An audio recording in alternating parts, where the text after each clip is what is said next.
मित्रों, आपने अक्सर देखा होगा कि जो भी इंसान दिल का बहुत साफ होता है, जिसने कभी बुरे कर्म नहीं किए, उसके साथ हमेशा बुरा होता है। अच्छे लोग अक्सर सोचते हैं कि उनके साथ ही ऐसा क्यों होता है। यहां पर श्री कृष्ण कहते हैं कि यह सब हमारे कर्मों के चक्र का परिणाम है। हर कर्म, चाहे वह अच्छा हो या बुरा, अपना फल अवश्य देता है, लेकिन इसका समय निश्चित नहीं होता। यह फल कभी तत्काल मिलता है तो कभी देर से, और कभी कभी पिछले जन्मों के कर्म भी हमारे वर्तमान जीवन को प्रभावित करते हैं। मित्रों, यह बात अक्सर हमारे मन में सवाल उठाती है कि जो लोग स्वभाव से अच्छे होते हैं, दूसरों की मदद करते हैं और हमेशा अच्छा व्यवहार रखते हैं, वे क्यों अधिक दुखी और परेशान रहते हैं, जबकि स्वार्थी लोग बिना किसी मुश्किल के जीवन में तरक्की करते दिखते हैं।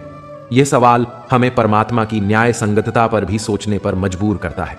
इस स्थिति का उत्तर समझने के लिए हमें गहराई से विचार करना होगा। सबसे पहली बात यह है कि परमात्मा का न्याय कर्मों के चक्र पर आधारित होता है, जो समय के साथ अपना प्रभाव दिखाता है। अच्छे लोगों के जीवन में जो दुख और कठिनाइयां आती हैं, वे अक्सर उनके स्वयं के कर्मों का फल हो सकती है, चाहे वे इस जन्म के हों या पिछले जन्मों के। दूसरी ओर, स्वार्थी लोग चाहे आज सफलता का आनंद ले रहे हों, लेकिन उनके कर्म भी अपना फल अवश्य देंगे। यह ईश्वर का अटल नियम है। अच्छे लोग दुखी इसलिए नहीं रहते कि वे अच्छे हैं, बल्कि इसलिए कि वे संवेदनशील होते हैं। उनकी अच्छाई उन्हें दूसरों के लिए दर्द महसूस करने की शक्ति देती है, और यही संवेदनशीलता उन्हें दुनिया की तकलीफों के प्रति अधिक सजग बना देती है। इसके विपरीत स्वार्थी लोग केवल अपने बारे में सोचते हैं और दूसरों की तकलीफों से खुद को अलग रखते हैं, जिससे वे अपने आप को अधिक खुश दिखा पाते हैं। परमात्मा का संदेश और मार्गदर्शन यही है कि हमें अपनी अच्छाई और मानवीय मूल्यों को बनाए रखना चाहिए। यदि हर कोई केवल स्वार्थी बनने की राह पर चल पड़े, तो दुनिया में करुणा और परोपकार समाप्त हो जाएंगे। अच्छे लोगों का अस्तित्व ही यह सुनिश्चित करता है कि मानवता और नैतिकता जीवित रहे। कर्म के परिणाम हमेशा हमारे अनुसार नहीं होते, इसलिए किसी की भी मदद करने के लिए मैं तुम्हें 5 सिद्धांत बताता हूं। इन 5 सिद्धांतों को समझो। जब भी तुम किसी की सहायता करते हो, तो ध्यान रखना कि सहायता करते समय सबसे पहला सिद्धांत यह है कि किसी भी प्रकार की मदद या सहायता करते हुए कभी भी बदले की उम्मीद मत रखना। इस प्रकार की अपेक्षाएं रखोगे तो तुम्हें जीवन में दुखों का सामना करना ही पड़ेगा। और सत्य यह है कि ऐसी मदद वास्तव में मदद नहीं होती। वह तो हमारे भीतर के लालच का एक रूप होती है। यह लालच तुम्हें उस ओर खींचता है जहां तुम्हें लगता है कि मदद करने वाला व्यक्ति धनवान है या तुम्हारे काम आ सकता है, और इस लालच के कारण तुम्हारा मन उस व्यक्ति की मदद करने में झिझकता है जिसे वास्तव में मदद की आवश्यकता होती है, भले ही वह गरीब हो। यही कारण है कि तुम्हारा मन असली जरूरतमंदों से दूर हो जाता है और उन लोगों की मदद करता है जो केवल तुम्हारी अपेक्षाओं को पूरा करने की संभावना रखते हैं। इसीलिए किसी की मदद करने से पहले अपने विचारों को विस्तारित करो। यह समझो कि मदद सच्चे मन और निस्वार्थ भाव से होनी चाहिए। जीवन में सबसे पहले हमारा कर्तव्य अपने परिवार के प्रति होता है, इसके बाद दूसरों की मदद करना आता है। लेकिन अक्सर लोग इस क्रम को उलट देते हैं। वे दूसरों की मदद पहले करते हैं और अपने परिवार को कम तवज्जो देते हैं। इसका परिणाम यह होता है कि परिवार में लड़ाई झगड़े, तनाव और आपसी मनमुटाव पनपने लगते हैं। परमात्मा की मर्जी से ही सब कुछ होता है। हमारा कर्तव्य है कि हम अपने कर्म को करते जाएं। करनी धरनी तो परमात्मा के हाथ में है। अगर तुम्हें कोई धोखा देता है या तुम्हारे साथ अन्याय होता है, तो यह मानकर चलो कि यह सब परमात्मा की इच्छा से हुआ है।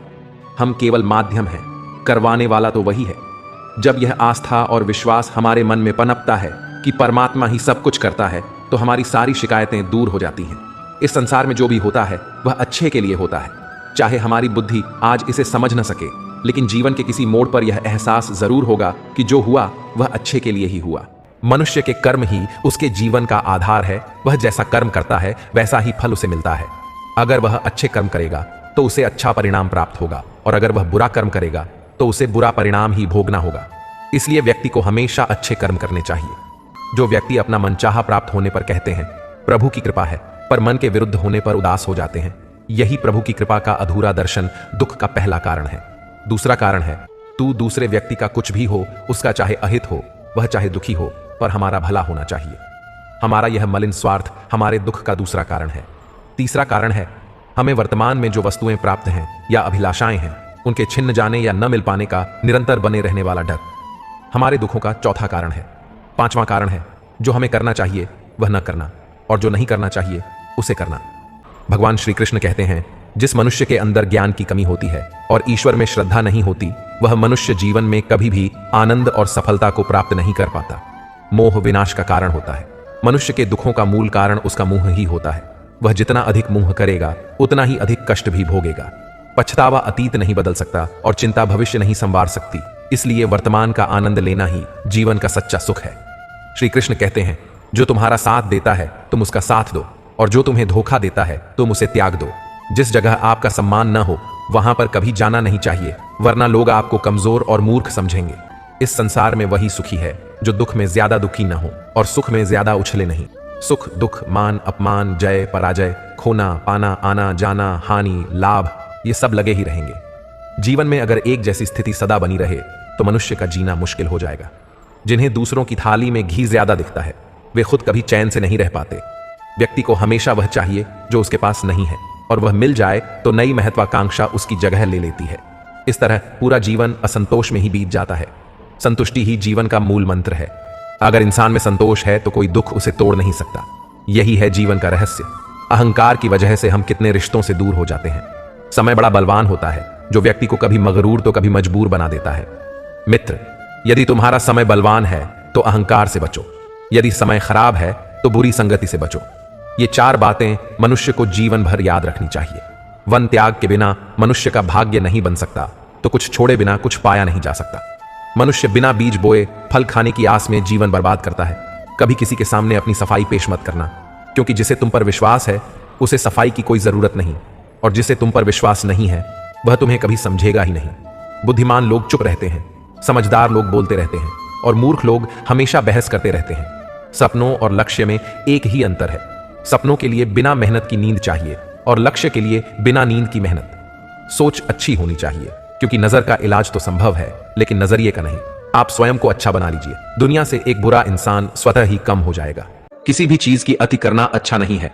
जैसे सुख आने पर प्रमाद करना और दुख आने पर निराशा में डूबे रहना, दोनों ही गलत हैं। असंतुलन जीवन की गति और दिशा को बाधित करता है, जिससे अनावश्यक कष्ट और दुखों का जन्म होता है। जिसके मन, विचार और कर्म में संतुलन है उसे ज्ञान मिल जाता है, और ज्ञान से ही सदा के लिए शांति संतुष्टि मिलती है।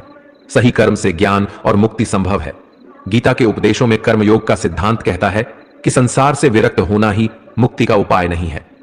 संसार में रहकर एक गृहस्थ अपने कर्मों का पालन करते हुए कर्म फल से विरक्त होकर मुक्ति प्राप्त कर सकता है। सही विचार और उचित कर्म भी आसक्ति को खत्म करने में सक्षम है। अच्छे कर्म कभी व्यर्थ नहीं जाते, चाहे यह दुनिया हो या परलोक। ज्ञान और कर्म एक है। एक ज्ञानी कर्म और ज्ञान को अलग अलग समझता है, लेकिन एक ज्ञानी जानता है कि दोनों एक ही हैं। लोग ज्ञान की बातें तो करते हैं लेकिन उसका पालन नहीं करते। बिना पालन किए ज्ञान कोरा रह जाता है, ज्ञान का अनुभव नहीं होता। गीता कहती है कि ज्ञान प्राणी की नहीं बल्कि अनुभव करने की वस्तु है, और अनुभव बिना कर्म किए नहीं मिलता। इच्छा दुखों का मूल है। इस संसार में जितनी भी चीजें सांसारिक सुख की श्रेणी में आती हैं, उनकी एक शुरुआत और अंत जरूर होता है। इन सांसारिक सुखों का अंत दुख, कष्ट और दुर्गति के रूप में होता है। इच्छाओं का अंत नहीं है। एक पूरी होती है तो दूसरी नई इच्छा आ जाती है। हर इच्छा से प्रेरित होकर कर्म करना गलत है, क्योंकि ऐसे तो अनुचित कार्य भी होंगे। इच्छाओं से विचलित न हो, उन्हें एक विरक्त दर्शक बनकर देखो और वे चली जाएंगी। भगवान ही सबसे बड़ा सहारा है। परम पिता ही एकमात्र हमारे आधार हैं और अपने हैं। इस संसार में कोई भी अकेला नहीं है। ईश्वर में विश्वास रखते हुए जो मनुष्य कर्म पथ पर बढ़ता जाता है वह सदा शांति, सुख और मुक्ति पाता है। भूत और भविष्य की चिंता करना व्यर्थ है। वर्तमान ही सत्य है। जो भी पूर्ण समर्पण से ईश्वर की शरण में आता है, परमात्मा उसका कल्याण अवश्य करते हैं। भगवान श्री कृष्ण कहते हैं कि तुम्हें कर्म करने का अधिकार है, लेकिन उसके द्वारा किए गए कर्म के फल को उसे फलने का अधिकार नहीं है। अर्थात आपको कर्म में लगना चाहिए, लेकिन उसके फलों की चिंता में नहीं रहना चाहिए। कर्म योग में सर्वप्रथम यह भाव है कि कर्म करना आवश्यक है और उसे ईश्वर को समर्पित करना चाहिए, फल की इच्छा के साथ नहीं। भगवान श्री कृष्ण कहते हैं कि हमें स्वयं के विकारों और नकारात्मकता से मुक्त होकर प्रगति करनी चाहिए, क्योंकि हम स्वयं के मित्र भी हैं और शत्रु भी हम खुद ही हैं। हम खुद ही अपने सबसे बड़े मित्र और सबसे बड़े शत्रु भी हो सकते हैं। जब हम अपनी आत्मा को नहीं समझते और उससे अलग हो जाते हैं तो हमारे अंदर के सकारात्मक गुण व्यक्त नहीं हो पाते और हमें खुद ही अपना दुश्मन बनना पड़ता है। लेकिन जब हम अपनी आत्मा को समझते हैं और उसके साथ एक हो जाते हैं तो हम अपने भीतर के दुश्मन को पहचान सकते हैं और उससे निपट सकते हैं। किसी वस्तु के आकर्षण से बचें। भगवान कृष्ण त्याग के मार्ग और निस्वार्थ कर्म के योग पर चर्चा करते हैं। दोनों मार्ग आध्यात्मिक विकास और मुक्ति की ओर ले जाते हैं। लेकिन कृष्ण सुझाव देते हैं कि कर्म योग निस्वार्थ कर्म का योग त्याग के मार्ग से भी श्रेष्ठ है। विचलित मत हो। बुद्धिमान व्यक्ति सुख और दुख, गर्मी और सर्दी, मान और अपमान के द्वंद्व से विचलित नहीं होता है। ऐसा व्यक्ति सभी परिस्थितियों में स्थिर और शांत रहता है।